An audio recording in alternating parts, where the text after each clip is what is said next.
Morning everyone, and we're going to start the winter virus today. And first of all, we've got to draw it out. So taking your 4-inch square, just mark the edges of the working area on your fabric. I'm just working on a piece of paper here just to make it a little bit easier to see. And having got the outer areas, we know we can restrict our working area. So if you find the middle of the working area and put a little dot in its place, and then draw a 1/2-inch circle around that middle dot there. So if you just vaguely mark out the circle and draw that in, and then from the centre of the circle draw out 7 arms, which will be about 1 inch long. It doesn't have to be precise, you don't need to use a ruler, it's just helpful just to get an idea of the actual size. Having done that, then you can pencil pen in with your fabric pen some feather stitch at the end, and the way that works is it's quite simple. Is you just draw a V with the first bottom of the V shape touching the arm, and then using alternate sides of the V draw another V, and then using that alternate side another V, another V, another V, and you can add some movement so you can curve it round as opposed to just making it completely straight.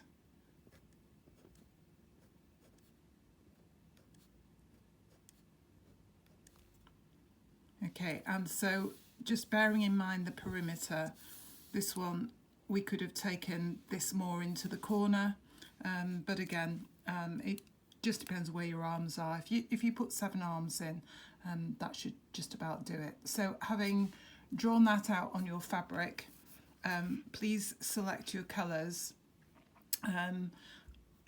I'm not sure how many we're working with yet, but if you choose maybe 4 or 5 colours, possibly in a bluey grey colourway, that might work quite well. We'll also be needing some beads, so bear that in mind too. Having counted out properly now, we've actually only got 3 colours and a sparkle.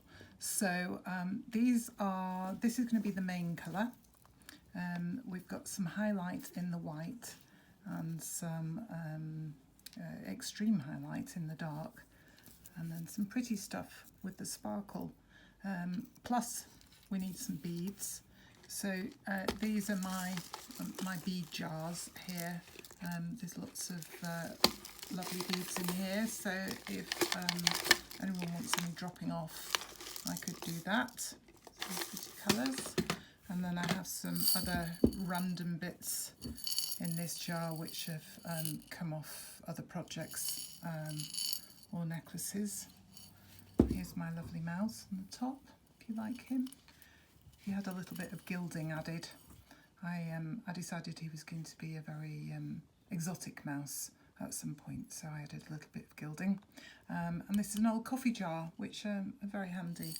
So I've drawn my design. This is how it looks. As you can see, we've got some bends and movement in the feather stitches. Perhaps I should have mentioned that these feather stitches do need to be symmetrical. So whether you do big or whether you do little, it's entirely up to you. And they will of course change probably slightly when you do start stitching, and see how you feel about the size. So I've just selected my first yarn and gone in from the top as usual, leaving this tail, which as you can see on the back will be very near this piece of stitching when I do it, so I'll be able to tie it in quite nicely. So coming up from the back onto the circle on the first spoke, what we're going to do is just go in at the centre and make the 7 spokes of the wheel.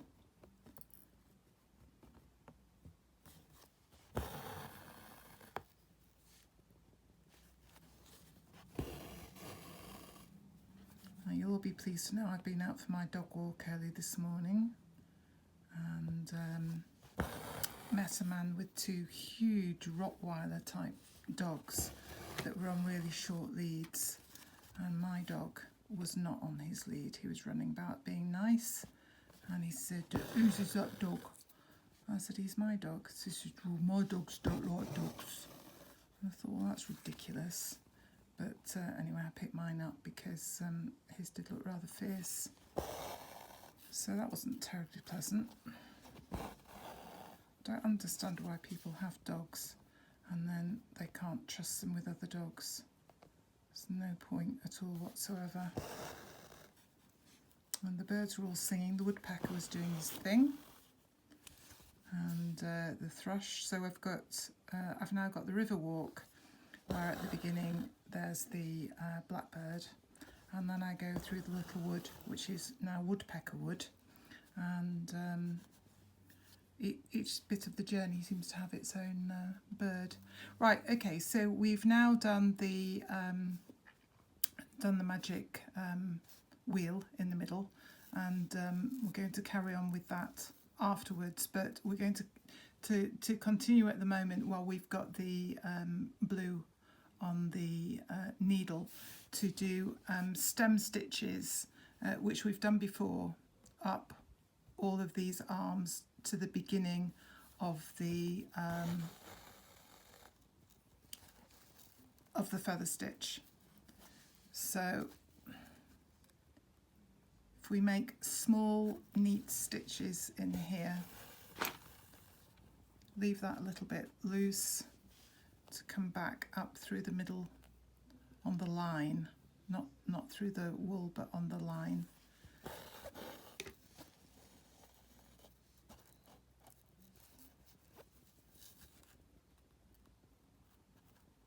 And I can feel that starting tail underneath, so I'm just going to push that into my line of stitches in order to catch him.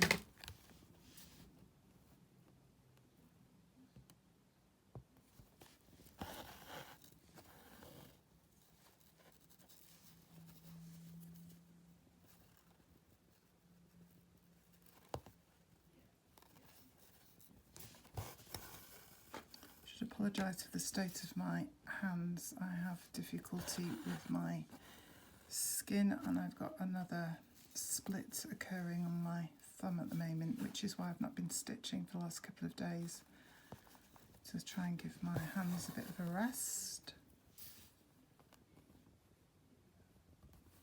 I've got some lovely beeswax balm that I bought, which I've been applying, but I have to say, although it's really nice, it doesn't seem to be any kind of miracle cure. Right, so there we go. We're doing up the stem here, and I'll be back to you when I've completed that. Up the arm now, and I'm going to make my first feather stitch, which is going to be a little bit of a cheat this time, because I'm going to use the top of the stem stitch to be my anchor on my first V. Okay, right, and then we're coming in following our lovely pattern. We're just going to do a bit of cheating.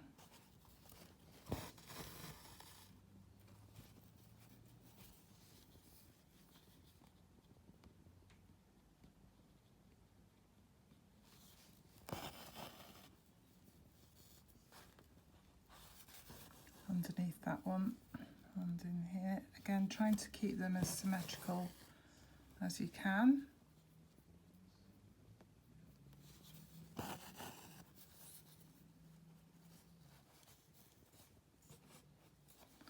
See, he's split the thread, so we'll come back.